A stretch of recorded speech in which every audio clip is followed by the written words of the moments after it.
بەڕێزان بە بۆنەی جەژنی نەورۆزەوە گەرمترین سڵاوتان لێبێت. هیوادارم هەموو ڕۆژێکتان هەخۆشی و شادی بیت. یەک سەرنج بدەم. نەورۆز جەژنی کوردە فارسە نازانم چی ئەوە تەفسیراتی زۆر جیای لەسەرە. مەسادر هەیە 1000 ساڵ لەمەوە بەردەرەی کوردە شانامە بڕۆ نازەم یاقوت حەجەمی لەیلاخی دنیایەک شتەیە بە ئاماژە پێ دەکات. بەڵام کوردە فارسە هەر تەفسیرێکی هەیە. ئەوڕۆ جەژنەکە لە سەروی 200-300 میلیۆن ئینسان لە گۆی زەوی خۆشی لێ دەبینی، شادی لێ دەبینی. بە تایبەتی لە ناو کورد بوویتە ڕۆژی گیانی بەرەنگاری. ئەوە 100 ساڵ دەبیت تێناگەم بۆ تشی دەبن.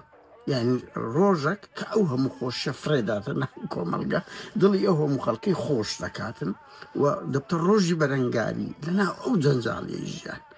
دوو کاچ خۆم لەو ئەوروپای دەیان یادی ئیسا هەیە خەڵکی پێشکەوت خواز خەڵکی چەپی ئەوروپی هیچ بڕوان پێیە. بەس مادام بوویتە کەلتورێک لەناو ئەو کۆمەلگایانە یادی دەکەنەوە وەختێکی خۆشی دەبەنە سەر کەس دش نییە. مە تێناگەم نخبەیەکی زۆر کەمینەن بچوو پایدا بووە نەورۆز هەرامە با بەوە هەرامە مادام شتێک جوانی خۆشی دەخاتە سەر.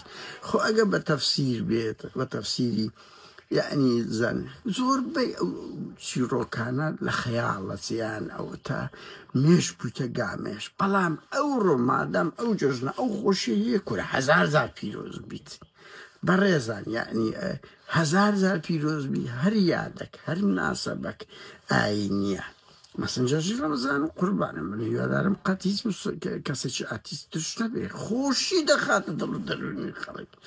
جەژنی ئیسای مەسیحیەتە لە ئەوروپای خۆشێک دەخاتە ناو دڵ و دەروونی ئینسان. باشە بۆ ئینسان دژ بێت؟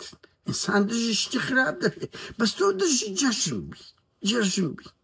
لێرەوەش من قسەش کەش بڵێم سڵاو لە بۆ سەلیم سەیدۆ کە دەڵێن بەپێی ئەو هەندێک جێڕانەوە ئەوە لە بیستەکانی سەدەی ڕابردوو 100 ساڵ لەمەوبەر لە قەڵای هەولێرێکە پڕ لە تورکمان بووە بەخۆی مەجموعە کەس یادی ینی ئاگری نەورۆزیان کردەوە. بەڵام نایانتانێ وەکو پیرەمێرد درێژەی پێ بدەن و بیپەڕێنەوە ئەوە. سڵاو لەو پیرەمێردی شاعیر کە ئەو نەورۆزەی لە ناو کورد ژیاندەوە. بەڕێزان نەورۆز ئەوە نییە پیرەمێرد یەکەم کەس بیان سەلیم سەیدۆ کردبی لە هەولێر نانا بەس ئەوانە دەستیان پێکردەوە لە قۆناغ لە سەدان ساڵە هەر هەبووە هەر باس کرایە بەڵام لەوەی دەست پێکراوە. جەژنتان پیرۆز بێت بە خۆشی شادی ببەنە سەر.